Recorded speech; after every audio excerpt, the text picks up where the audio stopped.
안녕하세요. 반갑습니다. 사연 채널 구독자님들, 저는 지방의 한 소도시에 거주하고 있는 34살의 여자입니다. 이 사연을 듣고 계신 기혼자들 분 중에 시어머니랑 잘 지내고 있는 분들이 계신가요? 저는 결혼하고 난 후부터 이게 그렇게 궁금해지곤 했어요. 다른 집들은 정말 모녀 사이처럼 시어머니랑 알콩달콩하게 잘 지내나 하고 말이죠. 전 그렇지 못하고 있거든요. 저의 경우는 결혼하고 모든 환경이 바뀌었습니다. 서울에서 쭉 살다가 남편이랑 결혼하면서 남편이 사는 지방으로 이사를 오게 된 케이스였거든요. 당연히 주변에 친구들도 없고 어디서 일을 해야 할지 직장 하나 구하는 것도 까마득했답니다. 믿고 의지할 때라고는 내 남편 하나가 전부였지만 고향에서 아주버님이랑 같이 사업을 시작한다고 늘 바빴던 이유로 같이 있는 시간이 적었어요. 그 바람에 전 신혼 초부터 좋아야 할 신혼을 제대로 즐기지도 못한 채 많이 외로웠답니다. 남편은 일하고 들어온다며 힘들어했고 저는 혼자서 시어머니를 감당하며 지내느라 마음이 힘들었던 거죠. 이제 와서 생각해보면 차라리 혼자서 지내는 그 시간을 자유시간이라고 생각을 한 채 즐겼었다면 어땠을까 싶은 후회가 듭니다. 차라리 혼자 있었더라면 어디 가까운 시장이나 번화가라도 나가서 커피 한 잔이라도 하며 동네 구경을 하지 않았을까 싶더군요. 하지만 전 그러지 못했어요. 가뜩이나 타지에서 남편도 없이 모든 게 낯설고 방황스럽던 와중 하필 시어머니가 제 옆에 꼭 달라붙어 계셨거든요. 친하지도 않고 그렇다고 친하게 지내겠다는 태도를 보이지도 않던 시어머니가 제 옆에 꼭 붙어서는 떨어지려 하질 않으셨습니다. 그게 벌써 2년이 다 되어가네요. 저희 어머님은 며느리하고 얼렁뚱땅 시간을 보내기에 최적의 조건을 가진 분이셨답니다. 시아버지랑 사이가 좋지 못해서 부부랑 함께 보내는 시간이 극도로 적으셨고 그 바람에 노년의 모든 관심이 자신의 자식들에게 쏠려있는 분이셨어요. 그러는 와중에 저희 남편도 그렇고 아주버님도 그렇고 고향에서 사업을 하겠다며 근처에 모여 살기 시작하고 나서는 더욱 자식을 향한 애착 같은 것이 심해지셨죠. 제가 볼 땐 딱 그랬답니다. 다 큰 자식들이 결혼하고 가정을 이루고 사는데도 여전히 품 안에서 놓지 못한 채 먹이고 입히고 재워야 하는 갓난아기 취급을 하셨어요. 다만 그 갓난아기 취급을 당신의 자식들에게 하는 것이 아니라 죄 없는 며느리들의 못살게 구는 걸로 가르치려 들었죠. 밥은 잘 챙겨 먹였는지도 며느리한테 물어보며 무슨 반찬을 해놓았는지 몇 시에 밥을 먹으라고 불렀는지까지도 세세하게 체크를 하는 게 저희 어머님이셨답니다. 그리고 이 짓은 제가 결혼해서 이 집안의 며느리가 되기 전까지 저희 큰형님께서 혼자 당해내고 계셨다고 하고요. 시집으로 오자마자 웬만하면 시댁에는 자주 오지도 말고 일이라도 시작을 해서 바쁜 척이라도 하라고 충고를 날려준 형님의 말이 처음에는 많이 의아했거든요. 그런데 조금 더 시어머니를 겪어보고 살다 보니 정말 뼈저리게 알겠더라고요. 왜 형님이 내게 시댁을 피할 수 있을 만큼 피하라고 충고를 날려주셨었는지에 대해서 말입니다. 하지만 때는 이미 늦었어요. 저는 타지에 와서 도무지 무슨 일을 시작해야 할지 몰라 직장 자체를 구하지 못하는 중이었고요. 그러는 와중에 신혼이기도 하고 또 남편은 바쁘다 보니 혼자 집에 붙들려 있다가 어머님의 부름을 받는 일이 잦아졌답니다. 갈수록 잦아지다 거의 이제는 매일같이 시어머니의 부름을 받고 시어머니의 가게로 향했어요. 저희 어머님이 동네에서 작은 기사식당 하나를 운영하고 계시거든요. 거기 일을 거들라면서 저를 부르기 시작하셨던 겁니다. 신혼 초부터 시작했으니 이 집도 벌써 2년째 하는 중이네요. 처음엔 코로나 때문이기도 하고 그래서 식당을 나가 일을 한다는 게 많이 껄끄러웠어요. 제가 하고 싶은 일이 아니기도 했고 말이죠. 하지만 어머님은 당신이 운영하는 식당인데 며느리라는 애가 일도 안 하고 집에 가만히 있는 꼴을 보기 싫었던 모양이셨습니다. 한두 번씩 집에서 남편 밥은 잘 차려주고 있는지, 서울에서 요리 공부는 미리 좀 하고 왔는지 등등 음식에 관련된 질문을 꽤나 많이 던져대셨거든요. 아들 끼니라 아주 찬찬히 따져보고 살펴보러 들면서 말이죠. 그러다 툭 던지듯이 저를 부르시더라고요. 요리를 배우려고 식당에 오라고 말입니다. 정말 요리를 배우라는 말 말고는 그 어떤 말도 하지 않으셨어요. 식당에 오면 여기저기 불로 요리하는 모습만 볼 테니 공부가 자연스레 되고 요리 실력도 늘 거라며 남편한테 맛있는 밥을 해줘야 하지 않겠냐 하시면서 저를 식당으로 기어코 불러내셨었죠. 전 이때까지만 해도 이게 다 며느리가 요리를 잘했으면 싶은 시어머니의 마음이라 생각을 했고 가면 정말 뭐라도 하나는 배워서 나올 줄 알았어요. 그때그때마다 배운 요리를 집에 가서 남편에게 해주면 만나고 재밌기도 하겠다 싶었고요. 하지만 그건 꿈에 불과했답니다. 시어머니가 사장인 식당에 가서 요리를 즐겁게 배울 줄 알았던 저의 생각과는 달리 전 그날부로 지금까지 이 이른 나이에 허리 디스크를 달고 사는 팔자가 되었답니다. 왜냐고요? 허구한 날 허리를 숙이고는 바닥에서 식당 설거지를 하는 걸로도 모자라 식당에서 매일같이 나가는 반찬이던 김치랑 콩나물 무침 그리고 어묵볶음을 소스에 버무리는 잡일을 도맡았거든요. 그 바람에 목욕탕에서 때를 밀 때나 볼 법한 조그마한 플라스틱 의자 위에 앉아서는 남편이 퇴근하는 시간 직전까지 쭈그려 허리를 숙인 채 반찬만 담그고 설거지를 했네요. 믿기 힘들었습니다. 지금 사연을 쓰는 이 순간까지도 내가 그 짓을 정말 아무런 반발 없이 시키는 대로 했다는 게 믿겨지지 않아요. 하지만 초창기 신혼이었던 그 시절 저에게 시어머니는 너무나 어려운 존재였습니다. 오라고 하니 가야 할 것 같았고 가뜩이나 인상도 안 좋으신 분이 표정을 더 굳히면서 요리를 배우러 오라 하셔서 네라는 대답이 절로 나왔었죠.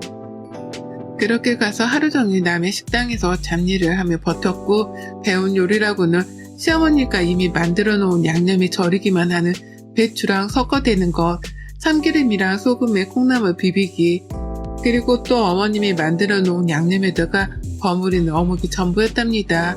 제가 자발적으로 할 줄 아는 요리 하나도 배운 게 없는데 뭘 할 줄 알겠나요? 그냥 집에서 유튜브 틀어놓고 백종원 선생님 영상 보는 게 훨 빠르게 요리를 배우는 방법이었네요. 같은 식당 안에서 시간을 보내는 동안 저는 몸만 힘들었던 게 아니었습니다. 이게 문제였다면 제가 사연을 적어보내지도 않았을 거예요. 더 큰 문제는 바로 시어머니로부터 당하는 가스라이팅이었죠. 그 자존심과 자존감을 깎아내리는 말 한마디들 때문에 저는 마음이 너덜너덜해져가는 중이었답니다. 한 번은 어머님이 제가 원하지도 않았는데 김치 양념을 담궈보라 하시는 거예요. 종이에 레시피가 적혀있으니 그것대로만 하라고 말이죠. 미온도 엄청 들어가는 듣도 보도 못한 양념이었지만 제가 김치 양념을 제대로 만들어 본 적이 없었기 때문에 하라는 대로 일단 했습니다. 근데요, 저는 분명 레시피대로 만들었는데 어머님은 맛을 보자마자 너 미온 덜 넣었지? 라고 하면서 저를 책 잡으시더라고요. 그리고서는 아유 이 맛대가리 없는 거 어떻게 내다 팔아? 너 이 배추도 아까워서 어쩔 거야? 잘할 것 같아 시켰더니만 할 줄 아는 게 여태 없으면 어떡해? 정말 할 줄 아는 게 여태 설거지밖에 없네. 라고요. 김치 한번 잘못 담갔다가 욕이란 욕은 바가지로 얻어먹었고 요리를 못한다 소리부터 시작해서 할 줄 아는 게 없다는 막말까지 별별 얘기를 다 들었습니다. 허무맹랑했어요. 고생은 바가지로 해놓고 욕도 바가지로 얻어먹은 내 처지가 한탄스러워서요. 하지만 그게 전부도 아니었습니다. 그래서 문제였죠.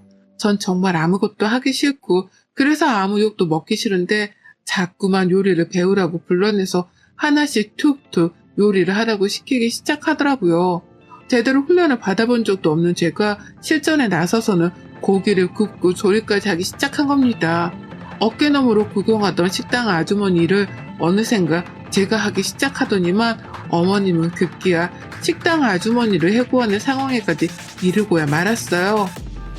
상의도 없이 아주머님을 해고하시더니 저한테 그러시더라고요. 이제 네가 할 줄 알지? 그렇게 보고 배웠는데 설마 못한다고는 못하지? 못하면 바보 천치지. 라고요. 전 정말 한동안 배워본 게 전부였는데 갑자기 절 가르쳐 주시던 사수를 해고하고 저한테 실전에 나가라고 통보를 하셨던 겁니다. 식당에서 일을 할 생각도 없었고 시어머니 장사를 거들겠다고 일을 배우러 온 것도 아닌 저에게 주방을 그냥 통째로 맡겨버리신 거예요. 도무지 시어머니의 의중을 파악할 수 없었습니다. 혹여나 이 식당을 나한테 물려주려고 저러는 건가 싶기까지 했어요. 그렇지 않고서는 절 이렇게 전적으로 신뢰할 수는 없는 노릇이었으니까요. 잘 일하시던 아주머니도 잘라버리고 한두 번 요리를 배우게끔 부르는 줄 알았던 저는 매일매일 출근을 시키다 못해 주방까지 맡겨놓으셨으니 저의 책임감과 부담감은 이루 말할 수 없을 정도로 커졌답니다. 그와 동시에 나날이 커져가는 게 지옥이었죠. 또 식당에 가서 시어머니께 욕 얻어먹을 일을 생각하면 말이에요. 뭘 해놓을 때마다 손님들이 듣지 않는 선에서 제 바로 옆까지 쫓아와서는 일을 똑바로 못한다며 별별 욕을 다 하셨답니다. 그렇게 해놓고도 여태 이 요리를 제대로 못한다며 손님이 없을 때에는 삿대질까지 하며 흉을 보셨어요. 큰형님께 말이죠. 남한테 제 욕을 망설이지도 않고 잘도 뱉어내셨답니다. 그게 커지고 커져서는 저희 남편한테도 흉을 보더라고요. 어디서 저런 말귀도 못 알아듣는 애를 데리고 왔냐고 말이죠. 전 남편이랑 사랑해서 결혼한 건데 어머님의 말투를 보아하니 어머님은 며느리가 아니라 꼭 자기 식당에서 일을 해줄 참신한 주방 아줌마를 찾으신 것만 같아 혼란스러웠답니다. 결국 남편 앞에서 눈물바람도 보이고 퉁퉁 불어터진 손가락을 보여주기도 하면서 상황의 심각성을 유독 받쳤네요. 이런 식이라면 나도 그냥 이혼도장 찍고 서울로 돌아갈 거라며 아예 집을 나갈 작정을 하고 있는 모습을 보였습니다. 남편 앞에서 친정 엄마한테 전화를 걸어 힘들어 죽겠다고 울고불고 난리를 치기도 했네요.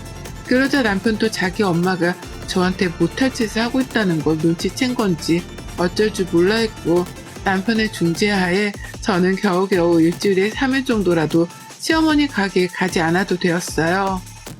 어떻게든 집에서 바쁜 척을 했고 할 일이 없어도 있는 척을 해가면서 시어머니께는 핑계를 만들었습니다. 그러면 어머님은 더 보채지를 못하셨어요. 남편이 그만 식당으로 불러내라고 쐐기를 박듯 시어머니께 대들었거든요. 그러니 어머님도 아들 눈치가 보여서 전처럼 매일같이 절 불러내지 못하셨답니다. 하지만 결국 어머님은 또 저를 불러내셨고요.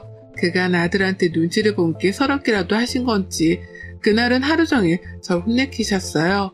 아침에 얼굴을 보자마자 왜 이렇게 늦게 왔냐면서 10분이나 일찍 도착한 제게 약속 시간 같은 건 기본이잖아!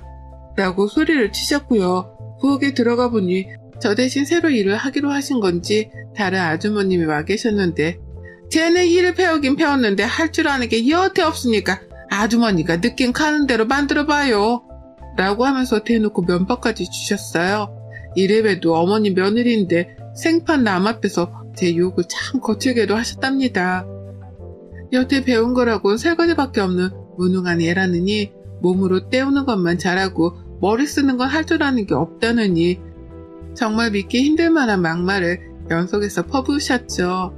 그러다 제가 만들어낸 제육볶음을 갑자기 중간에서 가로채시더니만 그러시더라고요. 아줌마가 제육 하나 더 만들어서 내놔요. 이건 내가 시식 좀 해봐야겠다. 라고요. 그리고서는 주방 한켠에서 배가 고프기라도 한 건지 밥 한 그릇을 꺼내서는 막 퍼먹는 거예요. 제가 만든 제육이랑 식당 안에 있는 반찬들을 한데 섞어 말이죠. 흡사 개밥을 드시는 꼴과 유사했는데 다 먹고 난 후 어머님이 꺼낸 말은 정말이지 상상 이상으로 충격이었습니다. 방금 전 케밥을 비벼 먹은 건 시어머니셨으면서 저한테 그러시더라고요. 맛도 없는 케밥을 먹는 시엠이 보니 좋냐? 좋아? 이것도 음식이라고 만들어서 대답할 생각을 해? 하여간 무능하긴. 라고요. 그리고 전 이 말을 듣자마자 저는 인내심을 보일 수 없다고 판단을 해서 앞치마를 걷어 벗어 던졌습니다. 시어머니는 아주 살짝 이상이라도 했다는 듯이 절 위아래로 훑어보며 아주 기분 나쁠 만한 표정을 짓고 말씀하셨죠. 그래? 나가게? 능력도 없고 끈기도 없고 노력도 안 하고 민수가 어떻게 똑같은 걸 며느리라고 데려와서 지금 집에 있는 네 형님도 잘한 건 없었다만 너처럼 개차반은 아니었다. 가! 아주 가버려! 라고요. 반항을 하는 애의 공기를 꽉 잡기라도 하겠다는 듯이 더욱 날이 서고 비아냥거리는 표정으로 저에게 나가라고 점점 소리까지 치시더라고요. 제 눈에서는 울컥한 나머지 눈물이 왈칵 쏟아지려 하는 중이었는데 시어머니는 그런 표정 따위는 안 먹힌다는 자세로 나가라니까 내 말 안 들리니? 라며 끝까지 날 선 태도만 보이셨습니다. 그리고 전 그때 더욱 절실하게 깨우쳤어요. 어머님은 정말 나를 며느리로 봐주신 게 아니라 그저 식당에서 일을 해줄 직원으로만 봐주신 거라고 말이죠. 그간 저 제대로 된 월급도 못 받고 일했거든요. 요리를 배운다는 명목하에 불려온 거라서 제대로 된 월급 얘기조차 나눠본 적이 없었습니다. 고용계약서 따위는 당연히 본 적도 없었고요. 저번에 주방 아주머니를 그냥 해고하신 것도 이제 보니 직원한테 나가는 불필요한 월급을 줄이기 위한 어머님의 술수였더라고요. 코로나 때문에 장사가 전처럼 잘 되지 못하는데 꽁으로 일해줄 며느리가 생겼으니 주방 아줌마는 필요 없다고 판단을 하고 잘라버리셨던 겁니다. 그리고는 저를 직원 대신으로 써먹으려 하다가 제가 너무 힘들어하고 아들까지 나서서 그러지 말라 화를 내니 심술이 났던 거죠. 아무리 앞뒤 상황을 재보고 따져봐도 정말 어머님이 이렇게 생각을 하셨다는 확신 말고는 들지 않았어요. 그걸 알고 나니 저도 너무 속이 상했죠. 나를 얼마나 만만하고 우습게 봤으면 월급 한 푼 제대로 줄 생각도 안 한 채 부려먹으려고만 하셨나 싶어 말입니다. 어떻게 내 남편한테서 이런 독한 시어머니가 있을 수 있는지 싶어 말문도 막혔었네요. 나에게 이번 생에 좋은 시어머니란 없나 보다 하는 마음에 이미 결혼을 한번 실패한 게 아닌가 싶은 암울한 생각도 들었고요. 그리고 전 차라리 이혼을 해서라도 21세기의 종노릇을 당하는 이 상황의 판을 당장 뒤집어 놔야겠다 싶었습니다. 그래서 손님이 딱 두 분 계시던 테이블 쪽으로 나가 울먹이며 소리쳤어요.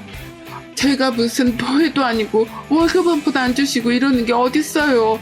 제가 경찰에 신고해야 속이라도 시원하시겠어요? 저희 엄마가 이 꼴 보면 피눈물 흘리세요. 라고요.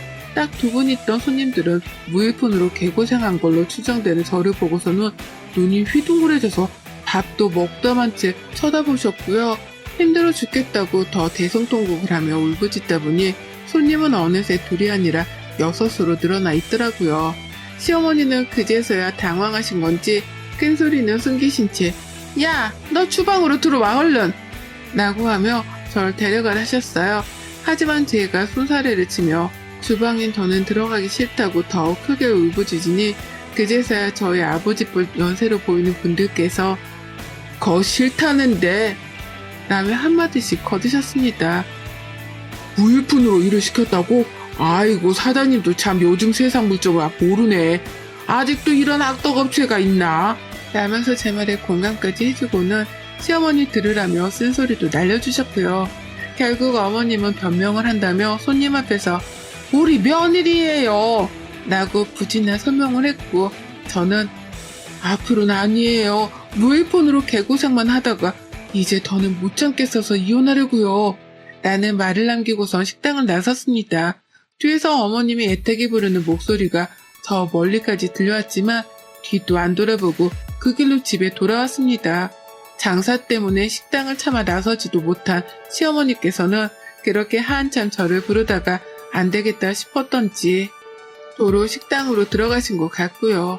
그리고 전 그날 인생 처음으로 리뷰라는 걸 적어봤어요. 살면서 배달 음식을 시킬 때에도 리뷰 쓰는 게 귀찮아서 이벤트 같은 건 한 번도 해본 적이 없던 저였거든요. 리뷰 쓰는 조건으로 뭐 하나 공짜로 주겠다는 옵션도 관심 없어 하던 게 저였습니다. 근데요, 시어머니 가게만큼은 안 되겠더라고요. 비록 손님이 어쩌다 6명까지 모이긴 했지만 그 6명의 손님도 더 이상 시어머니 식당에 가지 말길 바랬습니다. 이런 악덕 사장이 운영을 하는 식당 안에는 그 어떤 손님들도 오지 않고 파리만 날아다니길 바랬던 거죠. 그래서 정말 장문으로 리뷰를 남겼습니다. 어떻게 남겼는 줄 아세요? 시어머니가 고꾸라지실 정도로 아주 빡세게 리뷰를 남겼네요. 그간 식당 안에서 내 처지가 우습다며 남편에게 보내려고 찍은 사진 여럿이 있었거든요. 쭈그려 앉아서 김치 담그고 요리하는 모습들을 말이죠. 거기에다가 자세히 보니 미혼이라고 써있는 봉다리가 큼지막하게 찍힌 사진도 있더라고요. 그뿐이게요. 주방꼴이 아주 더럽다 못해 개판인 사진도 있었고 평소처럼 시어머니가 아무거나 집어먹으면서 저한테 잔소리를 퍼붓고 난 후 설거지나 하라면서 승질을 잔뜩 부리고 나가는 모습까지도 사진에 찍혀 있었습니다.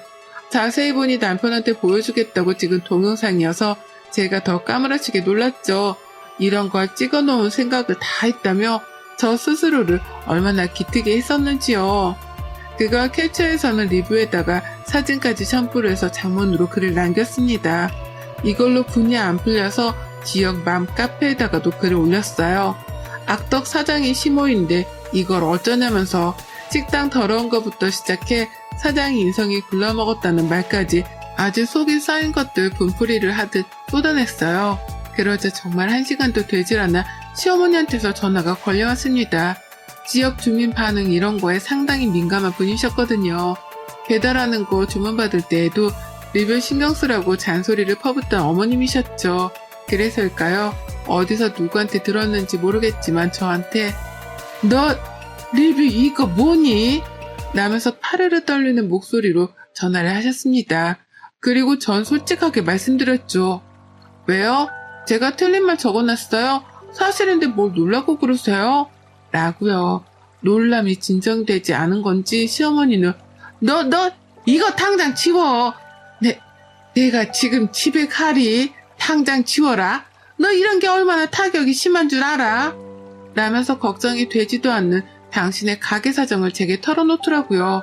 장사가 안 되면 어쩌려고 그러냐면서 얼른 글 지우라고 파르르 떨리는 목소리로 점차 격앙이 되어서 말씀을 하시는데 아유 다 개소리 같았습니다. 그래서 저는 신이 나서 방방 뛰며 더욱 큰 소리로 어머님께 질러버렸죠. 사실대로 적은 거 뭔데 찍으라 말아 하세요. 그럼 평소에 좀 잘 대해주지 그러셨어요? 라고 말이죠. 그리고는 핸드폰 전원도 꺼버렸고 시어머니로부터 완전히 잠수를 타버렸답니다. 몇 시간이 지나도록 리뷰는 지우지 않았고 카페 글을 보니 댓글은 장난이 아니더라고요. 다른 사람도 아닌 시어머니가 가게 사장이고 무일푼으로 개고생만 당한 게 며느리라는 사실 때문인지 엄청나게 많은 지역 며느리들의 분노를 한 몸에 사버렸답니다. 댓글이 욕이 무성한 거 물론이고 이미 누군가는 어머님을 임금 체불로 신고까지 했다더군요. 일이 좀 커지긴 커졌는데 제가 할 수 있는 일은 없었어요. 제가 고생하며 당한 건 다 사실이었으니까요. 그리고 어머님은 그날부로 완전히 다른 사람이 되셨답니다. 리뷰에 동네 사람들 욕까지 바가지로 먹고 있다는 걸 아셨는지 핸드폰 전원을 켜자마자 형님께서 부랴부랴 연락이 오셨네요.